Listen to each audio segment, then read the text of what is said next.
സിനിമയിലൊക്കെ നമ്മൾ സോംബികളെ കണ്ടിട്ടുണ്ട് അല്ലേ? മരിച്ചാലും ജീവിക്കുന്ന ഭീകര രൂപികൾ. എന്നാൽ ഇതുപോലത്തെ സോംബികൾ അമേരിക്കൻ സമ്പദ് വ്യവസ്ഥയെ തന്നെ കാർന്നു തിന്നാൻ തുടങ്ങിയാലും ഞെട്ടണ്ട, അതാണിപ്പോൾ ഇവിടെ സംഭവിക്കുന്നത്. സാമ്പത്തിക ലോകം ഇതിനെ വിളിക്കുന്ന പേരാണ് സോംബി കമ്പനികൾ. എന്താണ് സോംബി കമ്പനികൾ? പേര് കേൾക്കുന്നത് പോലെയല്ല, ഇതൊരു തരം ബിസിനസ് സ്ഥാപനങ്ങളാണ്.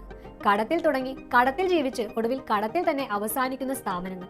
ലളിതമായി പറഞ്ഞാൽ ഇവർക്ക് കാര്യമായ ലാഭമൊന്നും ഉണ്ടാക്കാൻ കഴിയില്ല. പുതിയ ആശയങ്ങളോ വളർച്ചയോ ഇല്ല.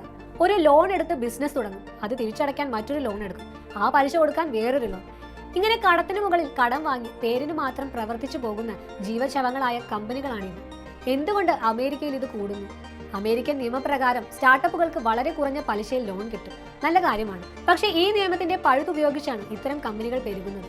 ബിസിനസ് വളർത്താനല്ല, നിലവിലെ കടങ്ങൾ വീട്ടാനും പേപ്പറിൽ കമ്പനി സജീവമാണെന്ന് കാണിക്കാനുമാണ് ഇവർ പുതിയ ലോണുകൾ എടുക്കുന്നത്. ഇത് വളരെ അപകടകരമായ ഒരു കളിയാണ്. ഇനി പ്രശ്നം എത്ര വലുതാണെന്ന് നോക്കാം. കണക്കുകൾ കേട്ടാൽ നമ്മൾ ഞെട്ടും. ഇന്ന് അമേരിക്കയിലെ 12 മുതൽ 15% വരെ ചെറുകിട കമ്പനികളും ഈ ഗണത്തിൽ പെട്ടിട്ടുണ്ട്. ഇവർ വാരിക്കൂട്ടിയ കടം എത്രയാണെന്ന് അറിയാമോ? 2 ലക്ഷം കോടി ഡോളറിലധികം. ഇത് അമേരിക്കയുടെ മൊത്തം ആഭ്യന്തര ഉൽപാദനത്തിന്റെ 4/3 ഭാഗത്തോളം വരും. ഈ കടം ഓരോ വർഷവും കുതിച്ചു വരികയാണ്. ഇതുകൊണ്ടുള്ള അപകടങ്ങൾ എന്തൊക്കെയാണ്? ഒന്നാമതായി, ഇത് രാജ്യത്ത് വലിയ വിലക്കയറ്റത്തിന് കാരണമാകും. രണ്ടാമതായി, ഈ കമ്പനികൾ എപ്പോൾ വേണമെങ്കിലും പൂട്ടാം. അത് ലക്ഷക്കണക്കിന് ആളുകളുടെ തൊഴിൽ നഷ്ടപ്പെടുത്തും.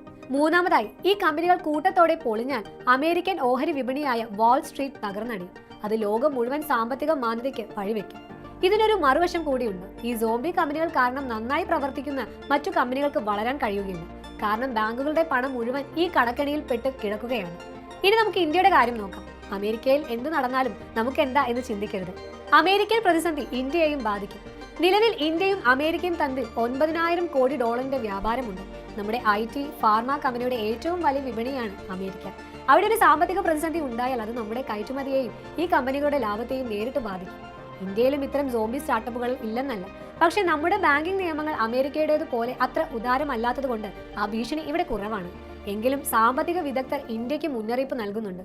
വെറുതെ കടം കൊടുക്കാതെ ഗവേഷണത്തിന് പുതിയ ഉൽപ്പന്നങ്ങൾക്ക് മാത്രം കൂടുതൽ ലോൺ നൽകുന്ന രീതിയിലേക്ക് മാറണമെന്നാണ് അവർ പറയുന്നത്. ചുരുക്കത്തിൽ അമേരിക്കയുടെ ഈ സോംബി പ്രതിസന്ധി ഒരു മുന്നറിയിപ്പാണ്. കടം വാങ്ങി മുടിഞ്ഞു പോകുന്ന ഈ കമ്പനികൾക്ക് അമേരിക്കയ്ക്ക് മാത്രമല്ല, ഇന്ത്യൻ അടക്കമുള്ള ലോക രാജ്യങ്ങൾക്കും ഒരു വലിയ ഭീഷണിയാണ്. ഈ വിഷയത്തെക്കുറിച്ചുള്ള നിങ്ങളുടെ അഭിപ്രായങ്ങൾ കമന്റായി രേഖപ്പെടുത്തുക. കൂടുതൽ വാർത്തകൾക്കും വിശകലനങ്ങൾക്കുമായി മണി ന്യൂസ് മലയാളം ചാനൽ സബ്സ്ക്രൈബ് ചെയ്യുക.